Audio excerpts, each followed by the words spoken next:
Flat tummy और सिर्फ 5 दिन में, सिर्फ 10 दिनों में 10 केजी वेट लूज करें, गारंटीड चंद दिनों में आप बहुत सारा वेट लॉस कर देंगे। तो सबसे पहले तो ये बहुत बड़ी बकवास है, आपको मैनिपुलेट किया जा रहा है, ऐसा प्रैक्टिकली पॉसिबल ही नहीं होता। नमस्कार दोस्तों, मैं हूँ डाइटिशियन राशि अग्रवाल और आज आप सभी का मेरे चैनल पर स्वागत है। क्योंकि हर किसी का बॉडी टाइप अलग होता है, हर एक का बॉडी कॉम्पोजिशन अलग है, हर एक की मेडिकल हिस्ट्री अलग है, हर एक का मेटाबॉलिज्म अलग है। क्या आप पेट्रोल वाली गाड़ी में डीजल भरकर उसे चला सकते हो या फिर डीजल वाली गाड़ी को चार्ज कर कर चला सकते हो?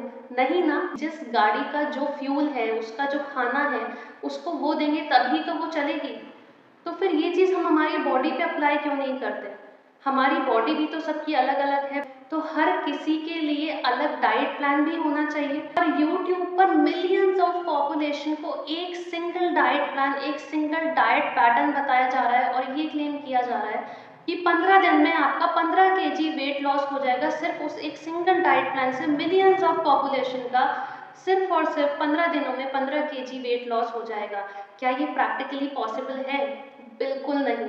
तो अब एक और बात यहाँ पे बहुत इंपॉर्टेंट है, जो तो क्रैश डाइट्स में क्या किया जाता है, आपको सीधा 600 कैलोरी, 700 कैलोरी या 800 कैलोरी पर लाके खड़ा कर दिया जाता है, जो कि आपके लिए बहुत ही खतरनाक हो सकता है। It can lead to death. तो सबसे पहले तो एक बहुत बड़ा भ्रम है कि वेट लॉस करना है। एग्जैक्टली भ्रम ही है, क्योंकि आपको वेट लॉस नहीं करना, आपको फैट लॉस करना है। यानी एक्स्ट्रा चर्बी की वजह से जो हमारी बॉडी के अंदर फैट जमा हो गया है, जिसकी वजह से हमारा वजन बढ़ गया है, सिर्फ वो एक्स्ट्रा फैट निकल जाए, है ना, और उससे जो भी वजन था वो कम हो जाए। यही हम चाहते हैं। ये तो चाहते नहीं है कि सारा मसल भी गया, बोन डेंसिटी भी कम हो गई, फिर साइड इफेक्ट्स के तौर पे हमें हेयर फॉल भी मिल रहा है, हमें वीकनेस भी फील हो रही है। ये सब चीज़ें तो हम चाहते नहीं है, राइट?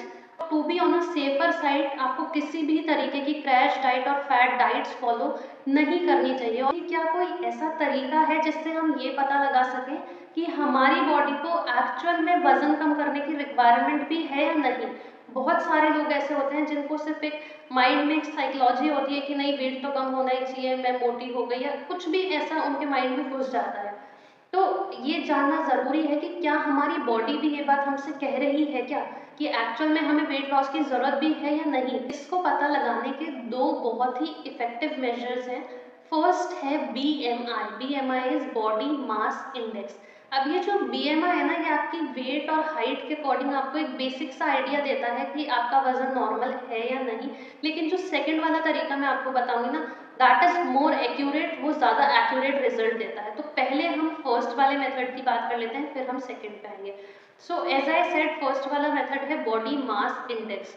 अगर आप डायरेक्टली कैलकुलेट करना चाहते हैं तो आप गूगल पे लिख सकते हैं BMI कैलकुलेटर, डायरेक्टली आपको लिंक मिल जाएगा। वहाँ आपको वेट और हाइट की वैल्यूज जो है वो एंटर करने बोलेगा और आपको BMI निकाल के दे देगा।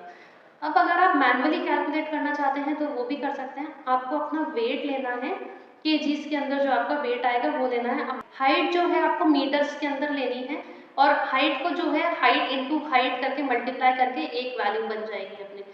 अब आपको क्या करना है, जो वेट की वैल्यू थी और जो हाइट इंटू हाइट हमने किया था, उन दोनों वैल्यूज को जो है डिवाइड कर देना है एक दूसरे के साथ। तो आपके पास कुछ नंबर निकल के आएगा। BMI जो है वो 18 से नीचे आता है। 18 से अगर नीचे है तो आप अंडर वेट है। 18 और 24.9 के बीच में आ रही है तो आपका वजन एकदम नॉर्मल है। 25 से 29.9 के बीच अगर आपका BMI आया है, then you are over weight. 30 से अगर ऊपर चले जाता है, then you are considered as obese. दूसरा है वेस्ट हिप रेशियो, यानी जो आपका वेस्ट साइज आता है और जो हिप साइज आता है, उन दोनों को जब हम डिवाइड करते हैं, जो भी आपने सेंटीमीटर्स में मेजर लिया है, उन दोनों को जब आप डिवाइड करोगे तो क्या वैल्यू आती है उस पर डिपेंड करता है कि आपको जो है वेट लॉस की रिक्वायरमेंट है या नहीं। अब अच्छा, ऐसा मैंने क्यों बोला था कि जो सेकंड वाला ऑप्शन है, वेस्ट हिप रेशियो वाली जो चीज़ है, वो ज़्यादा एक्यूरेट मेजर है।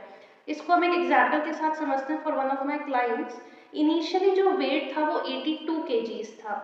वेट लॉस जर्नी के बाद में the weight comes to 65 kgs, यानी पहले 82 था, उसके बाद में 65 kgs आ गया। लेकिन अभी जो करंट वेट है वो 71 kgs है। तो अब अगर हम इसको वेट लॉस के पर्सपेक्टिव से देखेंगे तो हम ये बोलेंगे कि पहले 82 था, फिर 65, लेकिन अब क्योंकि 71 हो गया तो 6 kgs वेट बढ़ गया। You need to lose weight नहीं, लेकिन ऐसा नहीं है, क्योंकि वो फैट का वजन नहीं बढ़ा, अल्टीमेटली आपने मसल गेन किया, and that's a good thing. Muscle mass बढ़ा है, उसकी वजह से जो ओवरऑल बॉडी वेट है आपका वो ज़्यादा आ रहा है। अगर वेस्ट हिप रेशो ठीक आ रहा है ना, तो आपको वेट लॉस की रिक्वायरमेंट नहीं है। अगर हम नॉर्मल वैल्यूज़ की बात करें, सो फॉर अ मेल, जो मेल इंडिविजुअल होते हैं उनके लिए जो वेस्ट हिप का रेशो है वो 0.90 से कम आना चाहिए, and for females it should be less than 0.80। अगर इन दोनों क्वांटिटीज से आपका वैल्यू से कम आ रहा है देन इट्स गुड। अगर इससे ज़्यादा है तो definitely you have to go for weight loss. तो फिर क्या BMI का कोई मतलब ही नहीं है? ऐसा नहीं है। जब इनिशियल वेट लॉस जर्नी पे हम लोग होते हैं इनिशियल डेज में, तब वो एक्यूरेट मेजर होता है कि BMI पे हम रिलाई कर सकते हैं। लेकिन जब हम लॉन्ग टर्म की बात करें तो हमें कुछ महीने हो जाते हैं, उसके बाद होता क्या है, हमें ऐसा लगता है हमारा वेट है तो पुट ऑन हो गया या स्टेबल हो गया।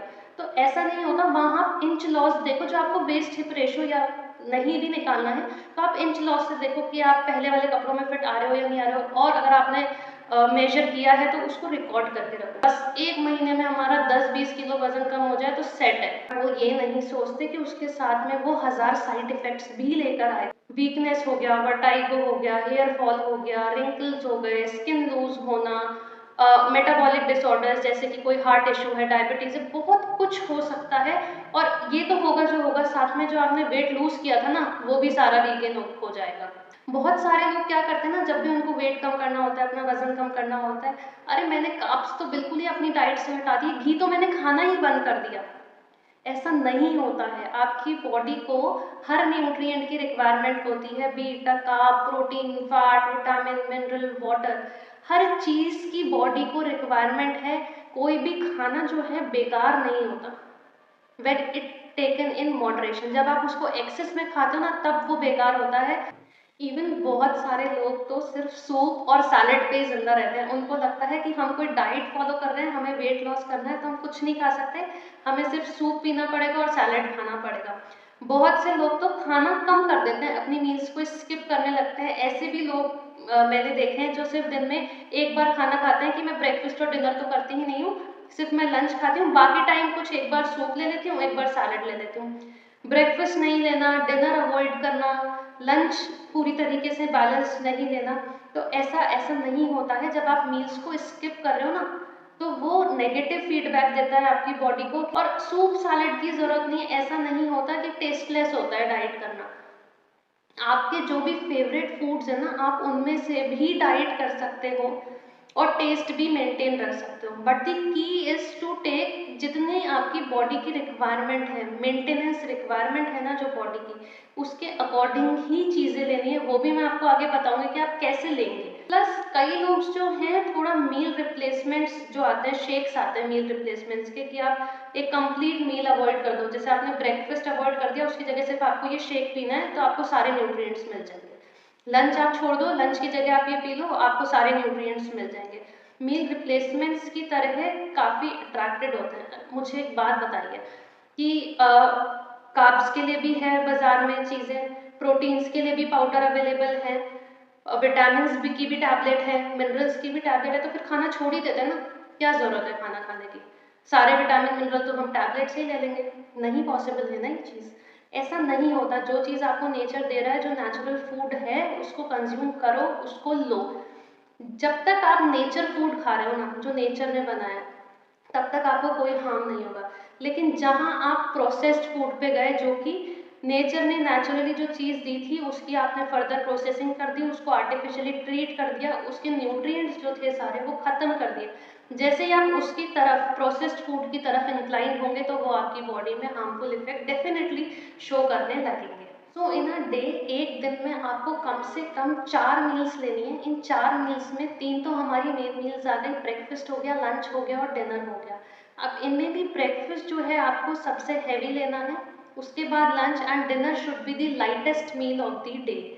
इस तरह से आपको कॉम्पोजिशन रखना है। ब्रेकफास्ट में कोशिश करना है कि कोई एक प्रोटीन सोर्स जिसका हाई बायोलॉजिकल वैल्यू, यानी कोई भी मिल्क या मिल्क प्रोडक्ट हो गया, पनीर हो गया, सोयाबीन भी आप रख सकते हैं, या फिर एग्स अगर आप लेते हैं तो एग्स तो वो ज़रूर आपको इंक्लूड करना है। साथ में लंच के साथ कोशिश करें कि आप कर्ड लें as an probiotic, butter milk या कर्ड कुछ भी आप इंक्लूड कर सकते हैं। अब एक 3 मील्स तो हो गई, अब बचती है fourth meal. Fourth meal is your fruits, जो आपको कब लेने हैं, ब्रेकफास्ट और लंच के बीच का जो टाइम होता है उस फेज में आपको जो है कोई भी एक पोर्शन फ्रूट का लेना है। कोशिश करें अगर आप एप्पल्स हैं, पेयर्स हैं, पपाया है, थोड़े से जो लेस स्वीट फ्रूट्स होते हैं वो आप ले सकते हैं। अब कार्ब्स के अंदर है ना, ऐसा नहीं है कार्ब्स बंद करने होते हैं, दो तरीके के कार्ब्स होते हैं, सिंपल और कॉम्प्लेक्स। तो सिंपल हमें लिमिटेड रखने होते हैं, वो नहीं खाने होते हैं। कॉम्प्लेक्स आप जितना ज़्यादा इंक्लूड करेंगे उतना ही बेटर होगा। तो सिंपल कार्ब्स में बेसिकली हनी हो गया, गुड़ हो गया, चीनी हो गई, मैदा हो गया या मैदा से बनी हुई कोई भी चीज़ हो गई, बेक्ड आइटम्स हो गए जैसे ब्रेड्स हैं, मफिन्स हैं, केक्स हो गए, पेस्ट्रीज हो गई, पैटीज हो गई, बॉटल्ड आइटम्स जैसे केचप हो गया, मेयोनीज हो गई, या फिर जो नॉर्के या फिर किसी भी और ब्रांड के पैक्ड जो सूप्स आते हैं वो आपको नहीं लेने हैं। इन शॉर्ट पैकेट फूड जो है आपको अवॉइड करके चलना है। कॉम्प्लेक्स कार्ब्स के अंदर आप होल फ्रूट्स ले सकते हैं, हमारा स्टेपल जैसे जो हम चपाती खाते हैं उसमें बाजरा है या मल्टीग्रेन है, उस तरीके का कंटेंट आप ऐड कर सकते हैं। इसके साथ में स्लीप इज़ वेरी इंपॉर्टेंट, क्योंकि हार्मोनल जो इम्बैलेंस है ना वो मैक्सिमम टाइम हमारी जो स्लीप साइकिल है ना वो डिस्टर्ब होती है, उस वजह से होता है। सो कम से कम आप कोशिश करें कि 7 से 8 घंटे की स्लीप कम से कम आप लें। साथ ही पानी का इंटेक, पानी के अंदर जो है आपको ऑन एन एवरेज अगर हम बात करें कम से कम 2.5 से 3 लीटर जो पानी है फॉर अ डे आपको लेना ही लेना होता है।